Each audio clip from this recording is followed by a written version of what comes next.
Most powerful weapon investment investment investment investment investment investment. అది తెలియదు ఎవరికి తెలుసా? మిడిల్ క్లాస్ లో పర్టికులర్లీ ఇన్వెస్ట్మెంట్ తెలియదు. 40-50కి వచ్చేసరికి ఇక అయిపోయింది ఏజ్ అనుకుంటారు. ఎక్కడ అయిపోయింది ఏజ్? తెలంగాణలోనైతే ఓపెన్ గా చెప్తున్నా, ఇక్కడ గురించి నంబర్స్ నాకు తెలివై.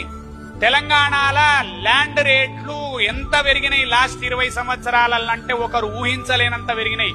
కానీ ఇవాళ బాధపడ్డోడు గ్రేట్ కాదు, ఇది ఇట్లా పెరుగుతుందని ఎక్స్పెక్ట్ చేసి 20 ఏళ్ల కింద ఇన్వెస్ట్ చేసినోడు హీరో ఇవాళ కింగ్. శోభన్ బాబు ప్రతి పర్సన్ కు చెప్పిండట సినిమా ఇండస్ట్రీలో, ప్రతి ఒక్కరు కలిసిన వాళ్ళకి కలిసి శోభన్ బాబు ఏం చెప్పేది తెలుసా? పైసలున్నాయా అన్నయ్య ల్యాండ్ మీద పెట్టు, పైసలున్నాయా ల్యాండ్ మీద పెట్టు, పైసలున్నాయా ల్యాండ్ మీద పెట్టుకో, కొంచెం ల్యాండ్ కొనుక్కో.